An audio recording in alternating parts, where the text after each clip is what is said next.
चला तर आज अखेर 28 डिसेंबर 2025 NNMHचा आज पेपर होता आणि त्या पेपरमध्ये ज्याप्रमाणे आपण व्हिडिओ अगोदर शूट केले होते किंवा व्हिडिओमध्ये काही प्रश्न आपण पाहिले होते, त्याचे एक्सप्लेनेशन पाहिले होते, सेम त्या प्रकारचे सगळे प्रश्न प्रकार आलेले आहेत. सगळे प्रश्न प्रकार त्याच पद्धतीचे, ज्यांनी व्हिडिओ पाहिले त्यांना 100% फायदा झालेला असणार आहे.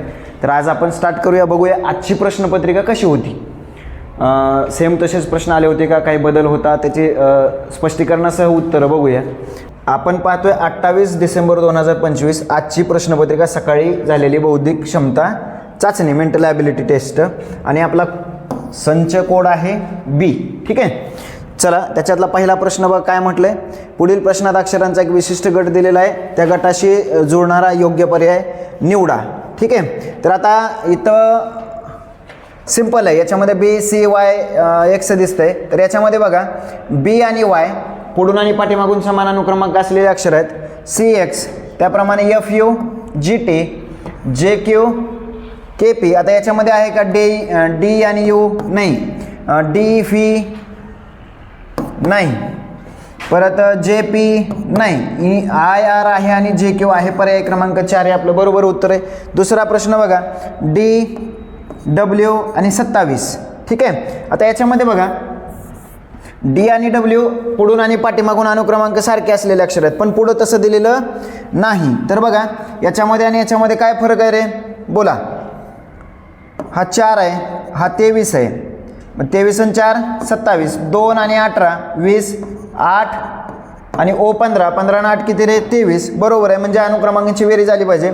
इथं 5 आणि 21 नाही येणार, 8 आणि 20 28 यायला पाहिजे होतं, नाही येत. पुढं चला 6 आणि 19 25 येतं का रे बाळांनो, येतं. 7 आणि 18 बघा 25 येणं अपेक्षित होतं, येत नाही, 22 येतं आहे. पुढं चला पुढचा प्रश्न बघा SFE, NQJ आणि DW. बघा याच्यामध्ये E आणि F आणि E विरुद्ध अनुक्रमांक, पुढून आणि पाठीमागून समान अनुक्रमांक असलेले अक्षर आहेत. JQ आहे, DW आहे. याच्यामध्ये बघा UF आहे, OQ नाही, G आणि T आहे विरुद्ध HT पण नाही. शेवटी पर्याय क्रमांक 1 येऊ शकतो किंवा 4 येऊ शकतो. आता त्याच्या पुढं चला, इथं 19 आहे बाळांनो, इथं 19 आहे आणि इथं 22 आहे. 3 न वाढलाय. 14 आहे, 17 आहे, 3 न वाढलाय. 1 आणि 4 3 न वाढलाय. इथं 18 आहे आणि इथं 21 आहे. बघा कितीनं वाढला, 3 न वाढला. इथं 3 आहे आणि इथं 7 आहे, 4 न वाढला बाळांनो, 4 न. त्याच्यामुळे याला कॅन्सल करा. पर्याय क्रमांक 1 हे ॲक्युरेट उत्तर आहे. चला पुढच्या प्रश्नाकडे जाऊया. आता पुढच्या प्रश्नामध्ये काय दिले रे बाळांनो, अक्षरांची किंवा अंकांची लयबद्ध मांडणी दिलेली आहे. डायरेक्ट स्टार्ट करूया. 1 2 3 4 5 6 7 8 9 10 11 12 13 14 15 16. आपण सांगितलं होतं 16 म्हटलं की 4 आणि 4चे गट पडतात. 4 × 16 गट पाडूया. 1 2 3 4 1 2 3 4 1 2 3 4 1 2 3 4. आता बघा पहिल्यांदा B दिला, पहिल्यांदा B दिला. याचा अर्थ या लयबद्ध मांडणीमध्ये जे 4 गट पडतात त्याच्यामध्ये पहिलं अक्षर B असणार आहे. शेवटी इथं B दिला, इथं B दिला, इथं B दिला. याचा अर्थ शेवटी B आहे. B A A B, B A A B, B A A B, B A A B. Okay, गाळलेली पदं कोणती आहेत, B B A A B, B B A A B. पर्याय क्रमांक 3 हे आपलं करेक्ट उत्तर आहे. चला पुढं 1 2 3 4 5 6 7 8 9 10 11 12 13 14 15 16. परत 16 अक्षर आहेत करे. 1 2 3 4 5 6 7 8 9 10 11 12 13 14 15 16. 16 म्हटलं की पुन्हा बघा 4 गट पडतील. पुन्हा 4 गट पाडूया. 1 2 3 4 1 2 3 4 1 2 3 4 1 2 3 4. आता याच्यामध्ये शेवटी N आहे, शेवटी N आहे. याचा अर्थ इथं सुद्धा शेवटी N असणार आहे, इथं सुद्धा शेवटी N असणार आहे. सुरुवात M नाही, इथं सुरुवात M नाही, इथं सुरुवात M नाही, म्हणजे इथं सुरुवात M नसणार. MOPN, MOPN, MOPN, MOPN. Okay, गाळलेली पदं MNPON, MNPON, MNPON. पर्याय क्रमांक 1 बरोबर उत्तर आहे. बघा पुढं चला. आता याच्यामध्ये किती आहेत बघा, 1 2 3 4 5 6 7 8 9 10 11 12 13 14 15. आता 15 अक्षर आहेत म्हणजे 3 5 15. एक तर 3 3चे किंवा 5 5चे गट पडतील. जर 3 3चे केले बरं जाणं 0 1 तर सुरुवात 0 नव्हती का, नाही. 1 2 3 4 5चे गट करू. 1 2 3 4 5 1 2 3 4 5. सुरुवात 0 झाली, सुरुवात 0 झाली, सुरुवात 0 झाली बाळांनो. 2 नंबरला 1 2 नंबरला 1 इथं 2 नंबरला 1 द्या.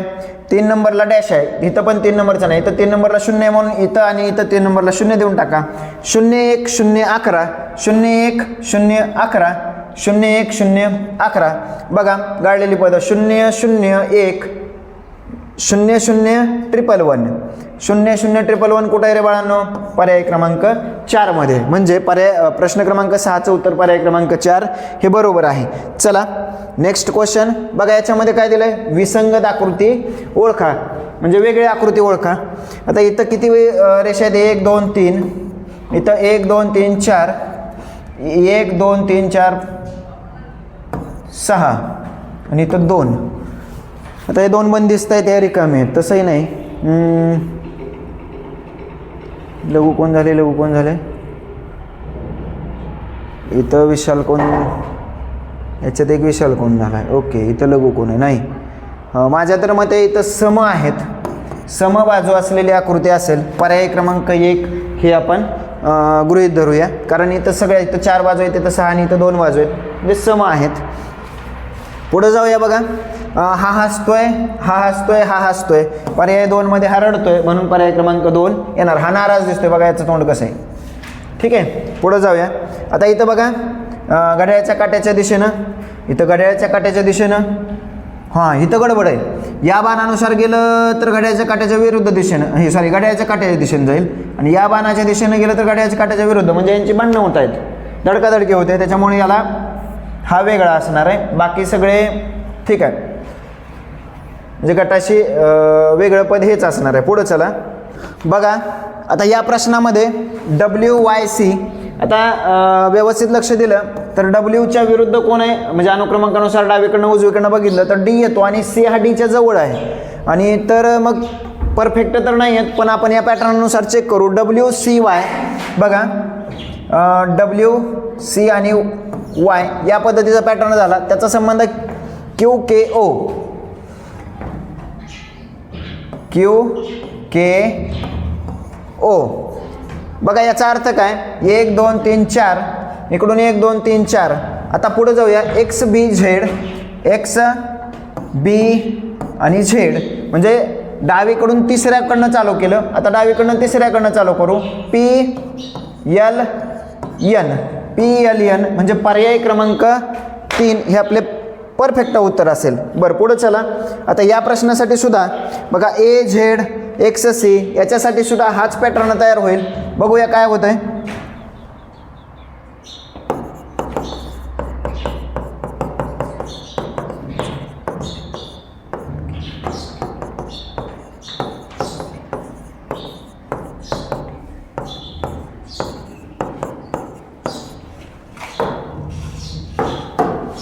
बघा चला, AZ XC मध्ये एक जोडी सोडलेली आहे. त्याचा संबंध त्याने कशाशी जोडला आहे, MNPK.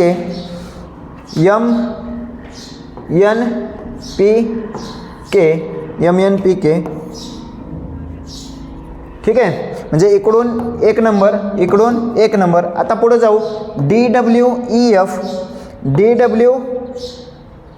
DWUF म्हणजे इकडून 4थ्या क्रमांकापासून चालू केलं तर 1 2 3 आणि 4 म्हणजे JQ. परत DWUF म्हणजे एक घर सोडलं, JQ ही आरची जोडी सोडा, SH, JQSH हे आपलं बरोबर उत्तर असेल. JQSH कुठे आहे, हा पर्याय क्रमांक 4 हे आपलं बरोबर उत्तर असणार आहे. चला पुढच्या प्रश्नाकडे या. बघा 12वा प्रश्न काय म्हटलंय, MLPK. बघा हा 13 आहे.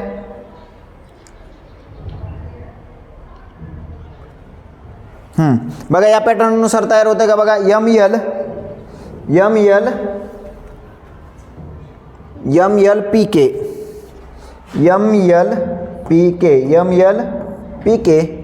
त्याचा संबंध जोडला आहे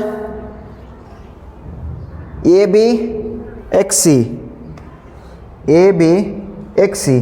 चालेल, आपण परत एकदा इथं काढून बघू. ABCDEFGHI JKL MNOPQRSTUVWXYZ. बघा लक्ष द्या. ML PK ML PK त्याचा संबंध आहे AB, सुरुवातीपासून AB आणि त्यानंतर XC. बघा बाण सुद्धा लक्षात ठेवा या अशा पद्धतीनं. इथं सुद्धा ML आणि PK इथं खालून वरती आला होता. त्याच पद्धतीनं पुढे बघा IHTG, IH बघा IHTG. आता I 1 2 3 4 5 नंबरला, इकडून 5 1 2 3 4 5 नंबरला, 5 नंबरपासून 6 नंबरपर्यंत म्हणजे EF. आणि मग त्याच्यानंतर काय करायचं आहे, त्याच्यानंतर बघा IHTG म्हणजे EFTG, EFT आणि G. पर्याय क्रमांक 2 हे आपलं बरोबर उत्तर असणार आहे. पुढं चला. आता 2 16 54 128 जर याची निमपट केली बाळांनो, बे 1 बे 8 16 परत 27 दोन्ही 54 आणि परत 120 आणि मग 60 आणि 4 64. ओके, 1 8 27 64 कसल्या संख्या रे? घनसंख्या. 1चा 2चा 3चा 4चा घन आहे. 5चा घन किती रे बाळांनो? 125. पण 125 उत्तर निवडायचं नाही. हे जे घन आहेत ना ते कोणाची तरी दुप्पट आहे, म्हणजे 125 ची दुप्पट काय येणार? 250. कुठे आहे? पर्याय क्रमांक 1 हे आपलं बरोबर उत्तर असेल. चला पुढं. आता याच्यामध्ये बघा 2 5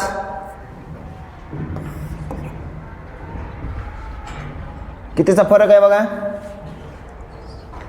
अधिक 3चा अधिक 5चा अधिक 3चा आणि तर 13चा अचानक. ओके, असा अचानक बदल होत असेल तर आपण एकाडे घेऊ. अधिक 8चा 10 16 26. ओके, 8 2 16 16 2 32 घेऊन बघू. 26 आणि 32 किती रे? 7 2 8 58 आहे का पर्याय? आहे. पर्याय क्रमांक 3 हे आपलं बरोबर उत्तर असेल. ठीक आहे, कारण इथं सुद्धा एकाडे एक बघा 8, इथं जर 16 केलं तर येत आहे. ओके, म्हणजे एकाडे एक 8चा 16चा 32चा फरक आहे. पुढं चला. 1 5 13 25 41 4चा फरक, परत 8चा फरक, परत 12चा फरक, परत 6 4 3 गेले 1 16चा 4 2 8 4 3 12 4 चौक 16 4 5 20 41 आणि 20 51 61 म्हणजे 61 हे आपलं बरोबर उत्तर असेल बघा. 15चं पर्याय क्रमांक 3. ठीक आहे, चला पुढं. आता इथं मनोरा दिला आहे. अतिशय सोपे प्रश्न आहेत बघा. ABC. आता ABC कुठं कुठं दिसतोय मला? इथं एक दिसतोय ABC. अजून ABC बघू कोणता ABC त्यांना पाहिजे. BFE बघा. बीच्या जवळ F इथं नाहीच, म्हणजे ह्याला घेऊन चालत नाही. BF, हां BFE इथं आहे बघा. पुढं FGB, हा FG. अच्छा, इथं B दिलाय, इथं H दिलाय. बहुतेक प्रिंटिंग मिस्टेक आहे, इथं H असणार आहे. आणि जर इथं H असेल तर पुढचा पर्याय GON यायला पाहिजे. GON आहे का? आहे. पर्याय क्रमांक 1 येईल. परंतु इथं त्यांच्याकडनं एक प्रिंटिंग मिस्टेक झाल्यामुळे क्वेश्चन कॅन्सल होण्याची शक्यता आहे. पुढे जाऊया.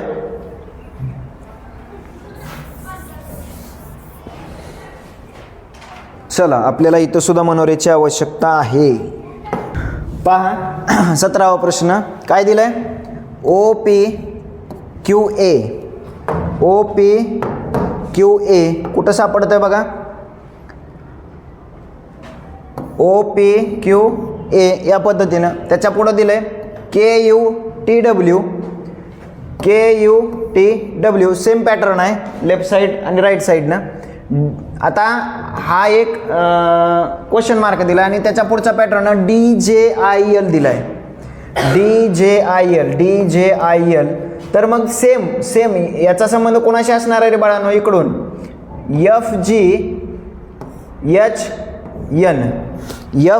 FGHN पर्याय क्रमांक 3 हे आपलं बरोबर उत्तर असणार आहे. पुढं चला 18वा प्रश्न काय दिलाय रे? 18वा प्रश्न बघा. PBRQA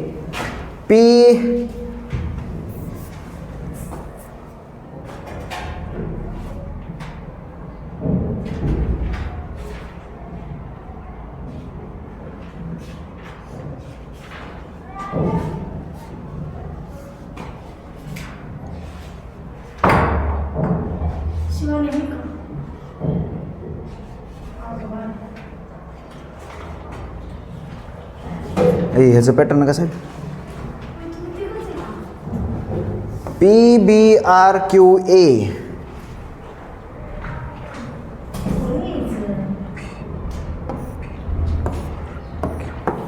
बघा अशा पद्धतीनं PBRQA याच्या संबंधीला UVLMW असा संबंध दिला आहे. बा पुढचा प्रश्न FGQRH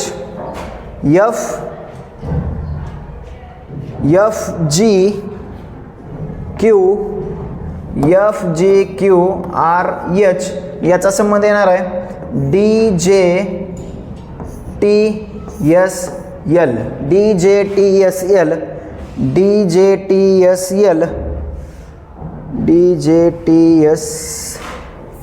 नाही DJTSI पर्याय क्रमांक 4 हे आपलं बरोबर उत्तर आहे. ठीक आहे. चला आता पुढचा प्रश्न बघा. पहा एका सांकेतिक भाषेत लक्ष द्या. एका सांकेतिक भाषेत कृष्णा हा शब्द 4 वेगवेगळ्या भाषात लिहिला आहे. ती सांकेतिक भाषा ओळखा आणि कोणत्या सांकेतिक भाषेत लिहिला आहे ते ओळखा. पुढचा ठीक आहे. कृष्णा बघा लक्ष द्या. त्याच्यामध्ये बघा काहीच झालेलं नाही, फक्त अक्षर मागची पुढे. इथं ओ आहे, इथं ओ आहे. 2 ओ दिसले आपल्याला. त्याच्यानंतर व्ही दिसला, त्याच्यानंतर ई दिसला, म्हणजे तीच अक्षर आहेत. सेम हीच अक्षर असलेला अक्षरगट कोणता आहे रे बाळांनो? KRI असला पाहिजे. बघा KRI पर्याय क्रमांक 2 येत आहे बघा. ठीक आहे.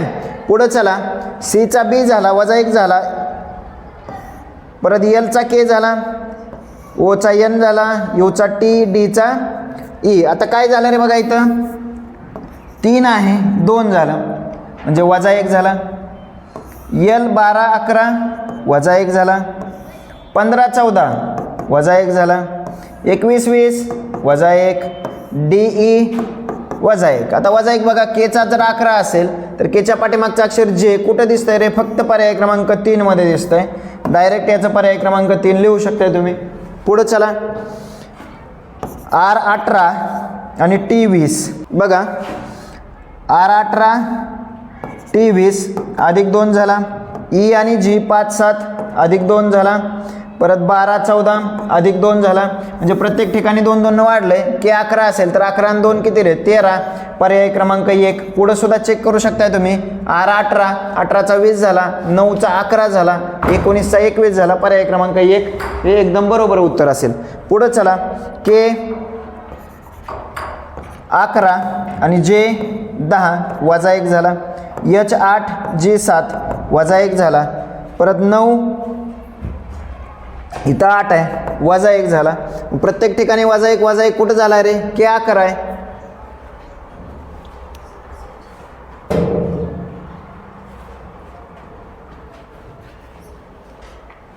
K 11 11च्या अगोदर J कुठं आहे रे बाळांनो?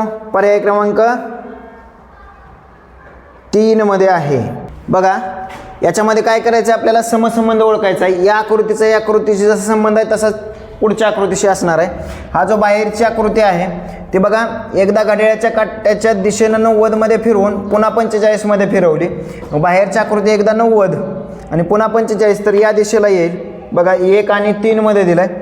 आणि त्याच्यानंतर आतल्या आकृतीचं निरीक्षण करा थोडंसं. बघा घड्याळाच्या काट्याच्या विरुद्ध दिशेने फिरवली, एकदा 90 आणि परत 45. तर हिला जर आपण फिरवलं एकदा 90 आणि परत 45, तर 1 मध्ये पण आणि 3 मध्ये पण दिसत नाही.